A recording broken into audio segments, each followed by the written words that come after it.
20 लाख मार के कितने मारोगे? ये आतंकवादी जिस दिन हमारे मोहल्लों में घुसने की कोशिश करेंगे, जिंदा तो वापस नहीं जाएंगे।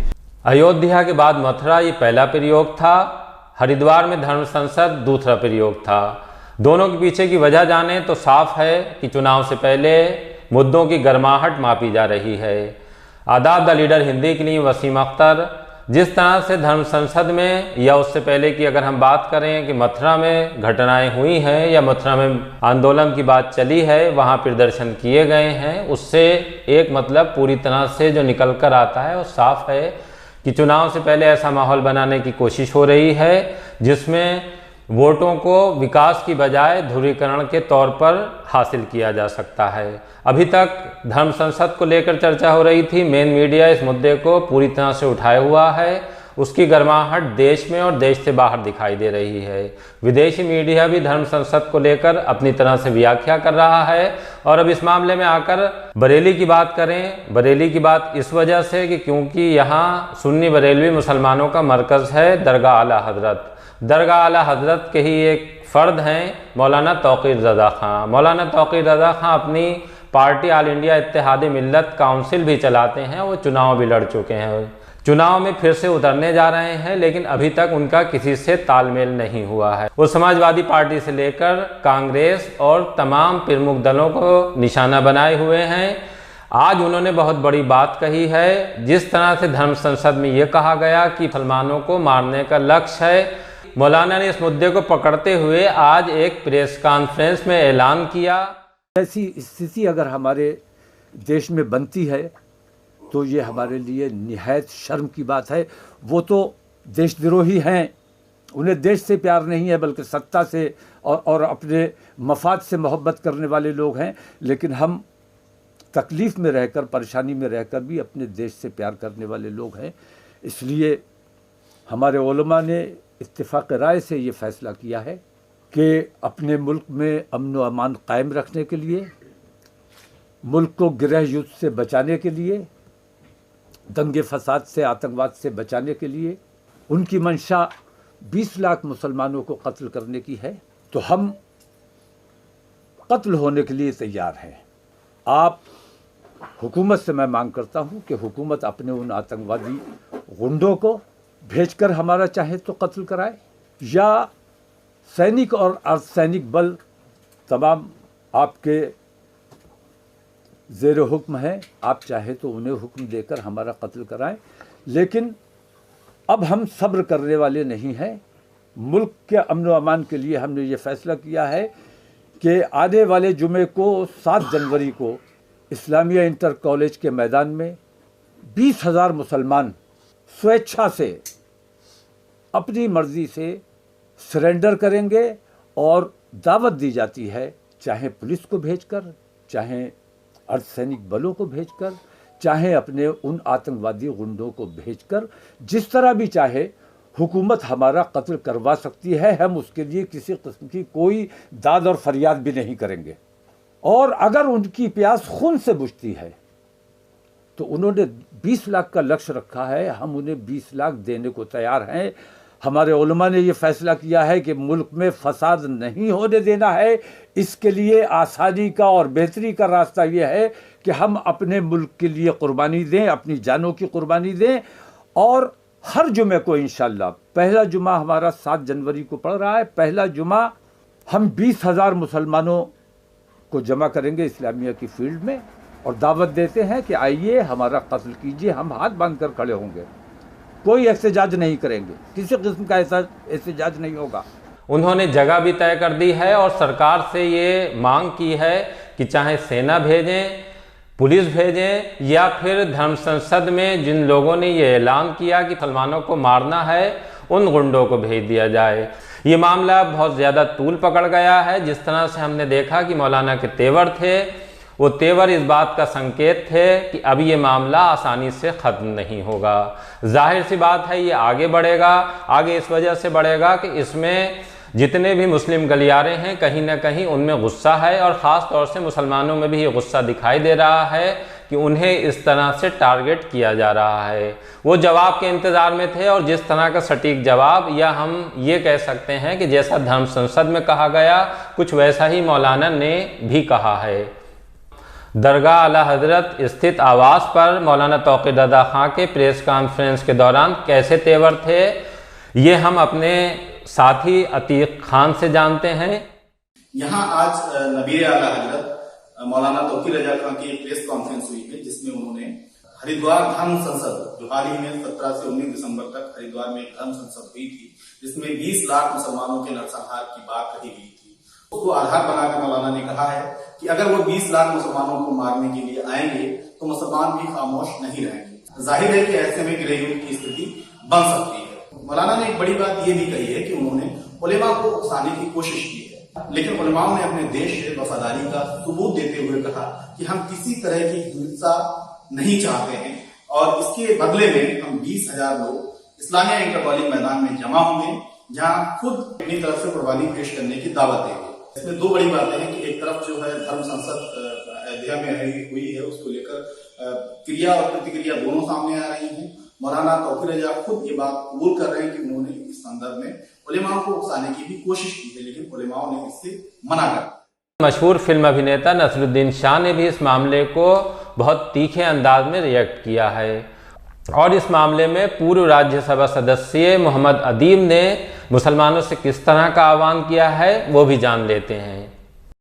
हरिद्वार धर्म संसद में मुसलमानों के जनसंहार की अपील के सवाल पर अभिनेता नसरुद्दीन शाह ने द वायर के एक इंटरव्यू में कहा, अगर इन्हें पता है कि वो किस बारे में बात कर रहे हैं तो मैं हैरान हूँ। ये गृह युद्ध के लिए अपील कर रहे हैं। हम में से 20 करोड़ लोग इतनी आसानी से नष्ट होने वाले नहीं हैं। हम 20 करोड़ लोग लड़ेंगे। हम 20 करोड़ लोगों के लिए ये मातृभूमि है। हम 20 करोड़ लोग यहीं के हैं। हमारा यहाँ जन्म हुआ है। हमारे परिवार और कई पीढ़ियाँ यहीं रहीं और इसी मिट्टी में मिल गईं। मैं इस बात को लेकर निश्चिंत हूँ कि अगर इस तरह का कोई अभियान शुरू होता है तो कड़ा प्रतिरोध होगा और लोगों का गुस्सा फूट पड़ेगा। शाह ने कहा कि मुसलमानों को दोयम दर्जे का नागरिक बनाया जा रहा है। ये मुसलमानों के बीच डर पैदा करने की कोशिश है, लेकिन मुसलमान हार नहीं मान लेंगे। मुसलमान इसका सामना करेंगे क्योंकि हमें अपना घर बचाना है, हमें अपनी मातृभूमि बचानी है, हमें अपना परिवार बचाना है, हमें अपने बच्चों को बचाना है। मैं मजहब की बात नहीं कर रहा। मजहब तो बहुत आसानी से खतरे में पड़ जाता है। पूर्व सांसद मोहम्मद अदीब ने कहा कि खुदा के लिए कोर्ट जाइए। जितने भी बयान और वीडियो सामने आए हैं उन्हें बतौर सबूत पेश कीजिए, उससे एफआईआर कराएं। अगर एफआईआर दर्ज ना हो तो कोर्ट जाएं। अदीब ने इस बात पर भी दुख जताया कि इस पूरे घटनाक्रम पर कोई पार्टी सड़क पर नहीं उतरी। उन्होंने कहा कि लखीमपुर हिंसा में इसलिए पहुंच गए क्योंकि किसानों का वोट लेना था। पूर्व सांसद ने कहा कि कम से कम मैं कांग्रेस से उम्मीद कर रहा था कि उनके लोग सड़कों पर उतरकर विरोध दर्ज कराएंगे। उलमा को मैंने बहुत उकसाने की भी कोशिश की, लेकिन जो धर्म संसद में जो भाषा बोली गई इनके यहाँ, मैं उकसाने के बावजूद मेरे उलमा उस किस्म की ज़बान नहीं बोल सके, क्योंकि हमारे यहाँ अमन व अमान की बात होती है और अच्छाई की और बेहतरी की बात होती है, और हमारे उलमा सूझबूझ और देश प्रेम और लोगों को सही रास्ता बताने की बात करते हैं। तो तीसरी मीटिंग थी हमारी कल फाइनल, जिसमें फैसला लिया गया कि सब्र को हमारी बुज़दिली समझा जा रहा है। हम बार बार अपने मुल्क के अमन व अमान के लिए खामोश हो जाते हैं। हमारी बेटियों पर बुरी निगाह डाली जाती है। अपने नौजवानों को उकसाया जाता है कि मुसलमानों की लड़कियों को बहकाओ, उन्हें वरगलाओ, उनसे शादी करो, उनको भगाओ, और ऐसा करने वाले को 1 लाख रुपए का इनाम भी रखा गया कि 20 या 25 हज़ार लड़कियों का लक्ष्य उन्होंने बनाया। हमने खामोशी इख्तियार की, सब्र किया। बार बार कुरान की बेहुरमती की गई, सब्र किया, एहतिजाज करते रहे, हुकूमत से मांग करते रहे। पैगंबर की शान में बार बार गुस्ताखियाँ की गईं और ये सब मुसलसल जारी है। और अब धर्म संसद में जो कुछ भी हुआ, 20 लाख मुसलमानों को कत्ल करने की बात कही गई, उन लोगों ने जो किया मुझे उस पर उतना एतराज़ नहीं है। जो उनकी मानसिकता थी वो उन्होंने अपनी मानसिकता बताई। साधु की वो भाषा हो ही नहीं सकती। ये साधु के भेष में राक्षस हैं ये लोग। हमें उनसे कोई शिकायत नहीं है, हमें राक्षसों से कोई शिकायत होनी भी नहीं चाहिए। हमें शिकायत है हुकूमत से, हमें शिकायत है अदलिया से, हमें शिकायत है पुलिस और प्रशासन से, जिन्होंने ये सब कुछ देखने के बाद भी खामोशी इख्तियार की और इसके खिलाफ किसी किस्म की कोई कार्रवाई नहीं की गई। तो मैं देखता हूँ कि कोर्ट कई चीज़ों के लिए जनहित की बात कह के सबका भी संज्ञान ले लेता है। कर्फ्यू लगना चाहिए, लॉकडाउन किया जाना चाहिए और क्या क्या सबका संज्ञान लेते हैं, लेकिन इतनी ख़तरनाक बात के बावजूद तो आतंकवादियों के खिलाफ कोई कार्रवाई करने को तैयार नहीं है। पुलिस पर भरोसा था, लेकिन पुलिस का रवैया हम देख रहे हैं कि पुलिस भी हुकूमत के हाथों का खिलौना बनी हुई है। ऐसे में बहुत सोचने और समझने के बाद, बहुत गौर करने के बाद अपनी बेटियों की इज्जत व आबरू बचाने के लिए, अपनी मस्जिदों की हिफाजत करने के लिए अब हम किसी हुकूमत, किसी पार्टी और पुलिस पर भरोसा करने के लिए तैयार नहीं है। ये हमारे काम हैं, अब हमें ये काम खुद करने हैं। बड़ी तकलीफ़ हमें इस बात की है कि पूरी दुनिया में हमारे मुल्क की पुलिस और प्रशासन बदनाम हो रहा है, या हमारा देश बदनाम हो रहा है। हम अपने देश से प्यार करने वाले लोग हैं। इन लोगों ने जो 20 लाख मुसलमानों के कत्लेआम की बात कही है, उसमें हमारे उलमा का कहना यह है कि इस ऐलान से उन्होंने अपने नौजवानों को इसके लिए आमादा किया है और उनके नौजवान इस काम के लिए निकलेंगे। तो जिसे कत्ल करने जाएंगे वो खामोशी से हाथ बांध के कत्ल तो नहीं हो जाएगा, फसाद होगा, दंगा होगा।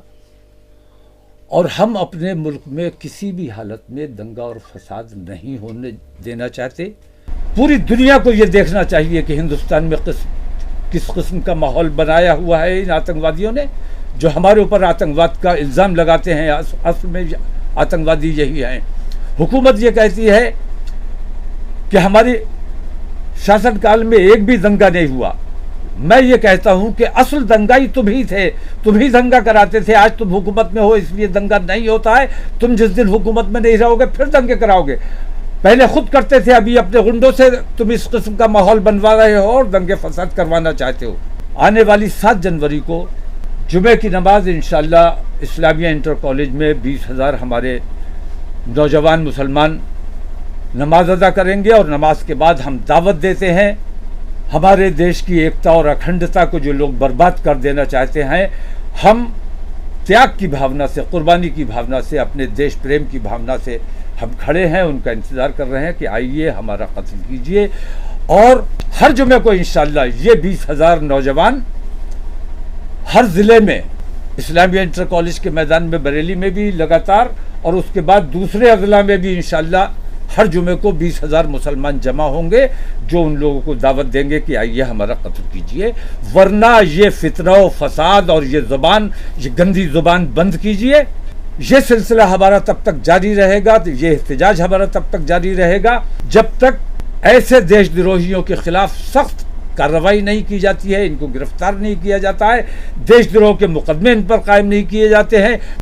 की बात नहीं है जो उलमा ने फैसला किया है, या आपकी ज़ुबान में कहूँ कि मुसलमानों की धर्म संसद में बिल्ली। हमारा बच्चा जब पैदा होता है तो दुनिया की वाहिद कौम है मुसलमान, जो बच्चे के पैदा होते ही उसकी खतना करवाई जाती है और उस नौज़ायदा बच्चे का खून अपने देश की मिट्टी को पिलाया जाता है, इस दावे के साथ कि वक्त आने पर अपने देश के लिए अपनी जान कुर्बान करने का जज्बा रखेगा। तो हम अब पैदा होने से मरने तक अपने देश के साथ हैं, देश के साथ रहेंगे और देश में हमारे अमन व अमान कायम रहे। ख़ास तौर से मैं अपने हिंदू भाइयों से ये कहना चाहता हूँ कि अगर इन चीज़ों से आप खुश हो तो कैसा देश आप बनाना चाहते हो मैं नहीं जानता, लेकिन मैं अपने नौजवानों को आतंकवादी नहीं बनने देना चाहता। इन्होंने 20 लाख मुसलमानों की बात की है, तो अगर 20 करोड़ मुसलमान हिंदुस्तान में जो बसता है तो 20 लाख मार के कितने मारोगे? 1% मरेंगे तो बाकी 99% जो बचेंगे वो क्या हश्र हिंदुस्तान का कर सकते हैं? हम किसी भी हालत में ये नहीं चाहते कि हमारे मुसलमान भाई अपने देश के खिलाफ या अपने देशवासियों के खिलाफ किसी किस्म की कोई कार्रवाई करें। इसलिए हम 1% अपनी कुर्बानी देकर अपने 99% मुसलमान भाइयों को बचाकर देश प्रेमी बनाकर रखना चाहते हैं। हम अपने बच्चों को आतंकवादी नहीं बनने देना चाहते। ये आतंकवादी जिस दिन हमारे मोहल्लों में घुसने की कोशिश करेंगे, जिंदा तो वापस नहीं जाएंगे, लेकिन हम नहीं चाहते कि हमारे मोहल्लों में ऐसा माहौल बने कि ये कत्ल करने निकले और हम अपनी आत्मरक्षा के लिए इनको कत्ल करने पर मजबूर हो जाएं, क्योंकि हम अपने बच्चों को आसानी से कत्ल नहीं होने देंगे। इसलिए हुकूमत को ये चाहिए कि अगर देश में अमन व अमान बना के रखना है तो ऐसे बेईमानों और जालिमों के खिलाफ सख्त से सख्त कार्रवाई फौरन अमल में आनी चाहिए। और इसमें कोताही की गई, लापरवाही की गई, गैर जिम्मेदारी का मुजाहिरा किया गया तो फिर दुनिया को दिखाने पर हम ये मजबूर होंगे कि हिंदुस्तान में किस किस्म की बेईमानी और किस किस्म की नफरतों का माहौल चल रहा है। हम नहीं चाहते कि हमारे किसी कौल, हमारे किसी फेल की वजह से हमारे मुल्क की बदनामी हो। इसलिए हम ये चाहते हैं कि आप लोग भी अपनी ज़बान, अपना तरीक़ा, अपना जो आपने रवैया इख्तियार किया हुआ है, इस रवैये को फ़ौरन तर्क कर दें, क्योंकि ये हमारे मुल्क को बदनाम करने का काम कर रहा है। आपने अभी सुना कि नबीर आला हज़रत मौलाना तौक़ीर रज़ा खान ने क्या कहा, नसरुद्दीन शाह मुसलमानों से क्या कहते हैं, और राज्यसभा के पूर्व सदस्य मोहम्मद अदीब मुसलमानों को किस तरह का रास्ता अपनाने की सीख देते हैं। चुनाव तक ये मुद्दा गरमाया रहेगा, ये बिल्कुल साफ है। अब ये देखना होगा कि इसका सबसे बड़ा फ़ायदा कौन उठाएगा। साफ दिख रहा है कि वोटों का ध्रुवीकरण इस मुद्दे के आधार पर करने की कोशिश हुई है। वो कोशिश कितनी कामयाब हुई या कामयाब होगी, ये आने वाला चुनाव बताएगा।